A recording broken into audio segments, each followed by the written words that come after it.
কি লাভ? সুবর্ণে ভোট না দেওয়ার কারণে যেই মহিলাকে গণধর্ষণ করা হয়েছে, আমরা এর নিন্দা জ্ঞাপন করতেছি, অবিলম্বে এর বিচারের দাবি করতেছি এবং এদের চরিত্র গোটা দুনিয়ার মধ্যে ছড়িয়ে পড়ছে। আজকে পাকিস্তানি থেকে অনেক গালি গালাজ করেছি, ওরা ধর্ষক, ওরা খুনি, ওরা ডাকাত, ওরা আমাদের অধিকারকে ক্ষুণ্ণ করেছে। এই বক্তব্য বহুত দিয়েছি, আজও দিচ্ছি। আমি আওয়ামী লীগকে বলবো, যদি তাই হয় তাহলে আপনাদের দলেও যে কাজগুলি করতেছে এই ব্যাপারে আপনাদের বক্তব্য আসা উচিত যে আওয়ামী লীগের লোক অমুক জায়গায় খুন করছে, অমুক জায়গায় ধর্ষণ করছে, অমুক জায়গায় ডাকাতি করছে, চুরি করছে, এই কথাগুলো বলা উচিত। কি কথা ঠিক না? আজকে ভোট না দেওয়ার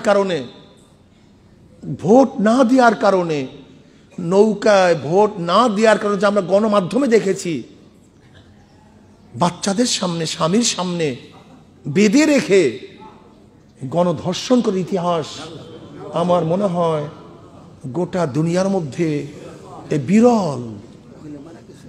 বিরল। মহিলা মারা গেছে, এটা অথেন্টিক কিনা আমি জানি না। যাই হোক, পত্রিকা আজকে আসছে কিনা আমি জানি না, কিন্তু পত্রিকা আসছে মারা গেছে। আমি কি শব্দ ব্যবহার করতেছি, তুমি কি শব্দ ব্যবহার করতেছো? সে ধর্ষণ হয়েছে, ধর্ষিতা হয়েছে, এই ব্যাপারে সবাই আমরা একমত। এটা এখনো, কিন্তু মারা গেছে কিনা সে অথেন্টিক খবর আসে না, বিধাই তো আমি বললাম যে এটা আমাদের জানা নাই। যাই হোক, কাজী কোন বর্বর যুগে এসেছি, কোন বর্বর যুগে আমরা এসেছি আমি চিন্তাও করতে পারি না। মানুষ এত বর্বর কিভাবে হয়, মানুষ এত হিংস্র কিভাবে হয়, মানুষের অভ্যাস এত খারাপ কিভাবে হয়। এই দলে যারা থাকি তাদের তো মাথা নত করা উচিত ছিল, মাথা উঁচু করে, তাদের মাথা তো নিচু করা উচিত ছিল।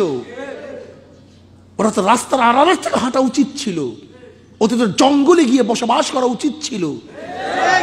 আর ওরা আজকে যেরকম বনের মধ্যে নিরীহ হরিণগুলি চুপি চাপি থাকে, আর বড় বড় হিংস্র ডাকাতগুলি, বাঘ এবং সিংহগুলি দাম্ভিকতার সাথে চলতে থাকে, আজকে মনে হয় যেন আমরা সেইভাবেই আসি। বাংলাদেশের মধ্যে আমরা যারা নিরীহ আছি, আমাদের মুখে তালা, কিছু কথা বলতে পারবো না, সব জায়গায় শুধু তালা আর তালা।